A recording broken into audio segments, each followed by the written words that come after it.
بسم اللہ الرحمن الرحیم۔ السلام علیکم، آپ دیکھ رہے ہیں الف نیوز اور میں ہوں آپ کے ساتھ ماجد علی۔ شامل کرتے ہیں آج کی آن لائن ہیڈ لائنز۔ فلسطین اور اسرائیل میں نئی جنگ چھڑ گئی، حماس کے زمینی اور فضائی حملے۔ فلسطین اور اسرائیل میں جنگ کے نتیجے میں حماس کے زمینی اور فضائی حملوں میں 40 صہیونی ہلاک اور درجنوں یرغمال بنا لیے گئے۔ عرب میڈیا کی رپورٹ کے مطابق حماس کے حملوں میں 40 اسرائیلی ہلاک ہو چکے ہیں جبکہ 750 سے زائد افراد زخمی ہو گئے۔ امریکی میڈیا کی رپورٹ کے مطابق حماس کے ملٹری ونگ نے اسرائیل کے خلاف بڑی کارروائی کرتے ہوئے ہفتے کی صبح اسرائیل پر 5000 راکٹ فائر کیے۔ درجنوں عمارتیں راکٹوں کی زد میں آ گئیں جس سے جگہ جگہ آگ بھڑک اٹھی۔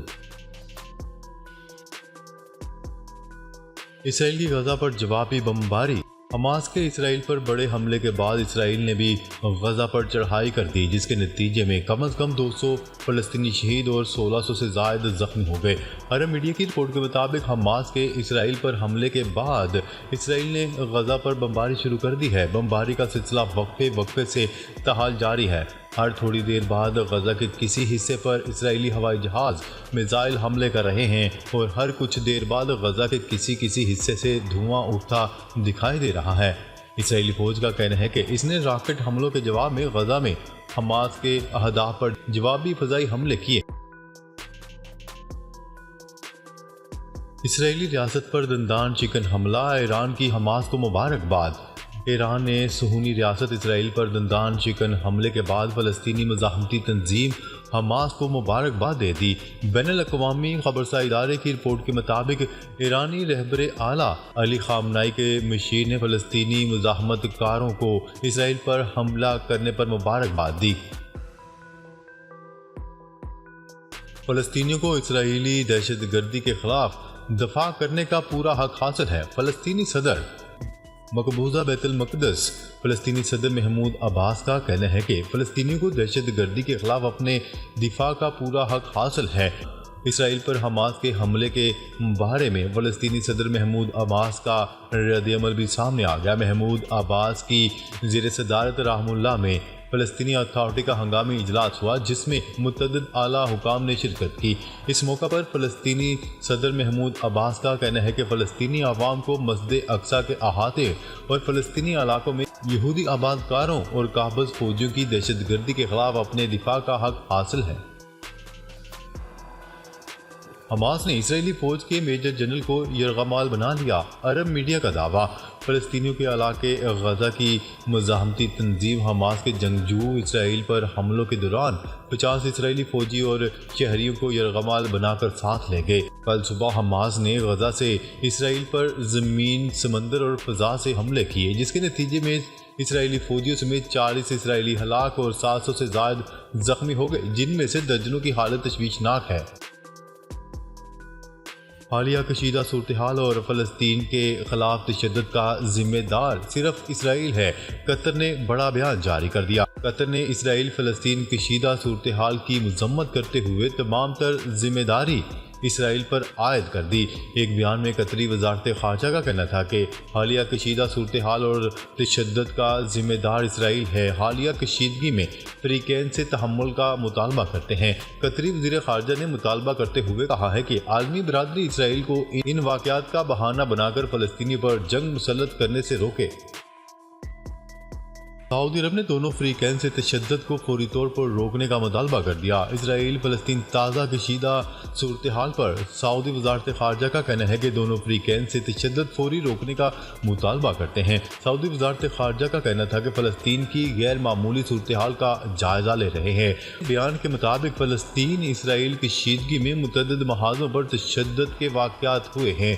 بیان میں کہا گیا ہے کہ دونوں فریقین شہریوں کے تحفظ کا خیال رکھیں، تحمل سے کام لیں۔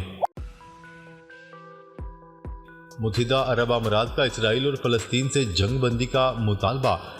اسرائیل فلسطین کشیدہ صورتحال سے متعلق متحدہ عرب امارات نے رد عمل دیتے ہوئے فریقین سے جنگ بندی کا مطالبہ کر دیا۔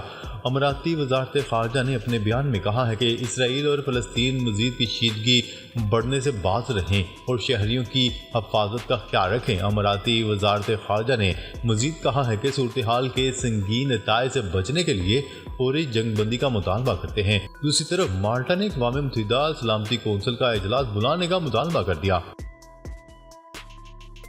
شمالی کوریا نے روس کو اسلحے کی ترسیل شروع کر دی۔ شمالی کوریا نے روس کو ہتھیاروں کی منتقلی کا آغاز کر دیا، جس سے پیوٹن کی افواج کو مزید تقویت ملی ہے۔ غیر ملکی میڈیا کی رپورٹ کے مطابق اس حوالے سے امریکہ کے نشریاتی ادارے نے نام کو پوشیدہ رکھتے ہوئے ایک امریکی بااثر شخصیت کا حوالہ دیتے ہوئے جاری خبر میں کہا ہے کہ شمالی کوریا اور روس کے سربراہان کے درمیان مذاکرات کے بعد اسلحہ بھیجنے کا آغاز کر دیا گیا ہے۔ امریکی ڈالر کے برے دن، چین اور برازیل کے درمیان تجارت میں ڈالر کا خاتمہ۔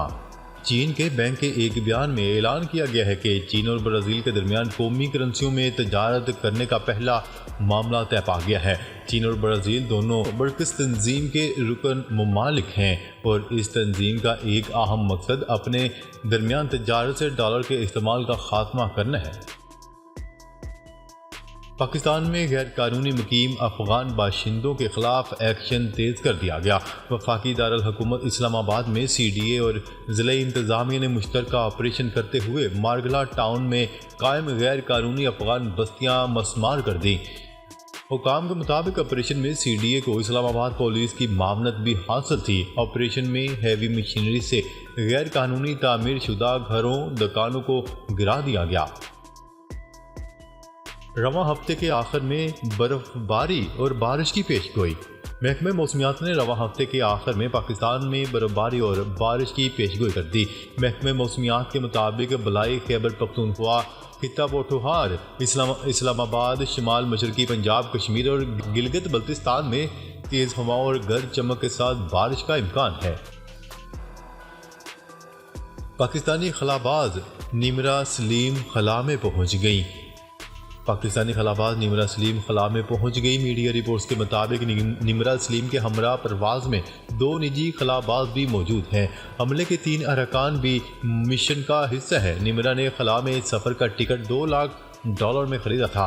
نمرہ سلیم نے خلا پر روانگی سے قبل نگراں وزیر اطلاعات مرتضی سولنگی سے ملاقات بھی کی تھی۔ انہوں نے نگراں وزیر اطلاعات کو اپنے خلائی سفر پر روانگی سے متعلق تیاریوں سے آگاہ کیا۔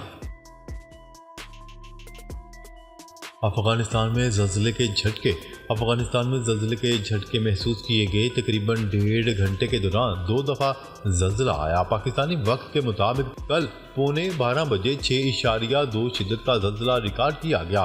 افغانستان میں زلزلے کی گہرائی 7.7 ریکارڈ کی گئی۔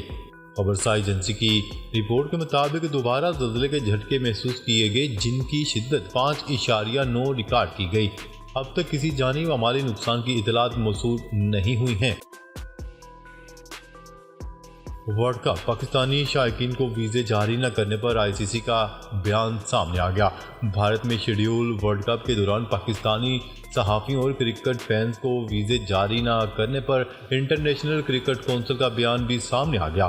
ورلڈ کپ میں شائقین کرکٹ کی عدم دلچسپی کو دیکھتے ہوئے آئی سی سی ترجمان نے صورتحال کی سنگینی کو تسلیم کیا اور یقین دلایا کہ معاملے کو فوری طور پر حل کرنے کی ہر ممکن کوشش کی جا رہی ہے۔ آئی سی سی کی جانب سے پاکستانی کرکٹ بورڈ کو یقین دہانی کروائی گئی ہے کہ معاملے کو جلد از جلد حل کرنے کی کوشش کر رہے ہیں۔ کسٹمز رولز میں ترمیم، افغانستان سامان لے جانے کے لیے قوانین مزید سخت۔ پاکستان کے راستے افغانستان جانے والے سامان کے قواعد مزید سخت کر دیے گئے۔ فیڈرل بورڈ آف ریونیو نے کسٹمز رولز 2001 میں ترمیم کا نوٹیفیکیشن جاری کر دیا۔ ایف بی آر کے اعلامیے کے مطابق افغانستان جانے والے سامان پر فائنینشیل سیکیورٹی کی شرائط عائد کر دی گئی۔ فائنینشیل سیکیورٹی مجاز بینک گارنٹی کی شکل میں دی جائے گی۔ مالی گارنٹی کم از کم 1 سال کے لیے اور پاکستان میں کیش کرائی جا سکے گی۔ پاکستان کو 12 سال بعد ورلڈ کپ کی میزبانی مل گئی۔ تفصیلات کے مطابق پاکستان 12 سال بعد ورلڈ کپ کوالیفائر کی میزبانی کرے گا۔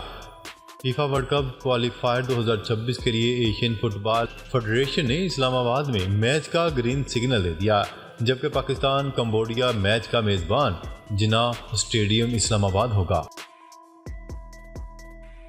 تحریک انصاف کو بڑا دھچکا، متعدد رہنما ساتھ چھوڑ گئے۔ حافظ آباد اور آزاد کشمیر میں پاکستان تحریک انصاف کو بڑا دھچکا، متعدد رہنماؤں نے پارٹی چھوڑ کر نون لیگ اور پیپلز پارٹی میں شمولیت اختیار کر لی۔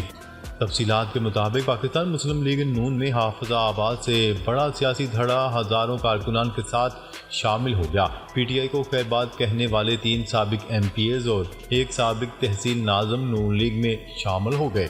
ناظرین، اب تک کے لیے اتنا ہی۔ مزید خبریں لے کر بہت جلد آپ کی خدمت میں حاضر ہوں گے۔ تب تک کے لیے اپنا خیال رکھیے گا۔ اللہ نگہبان۔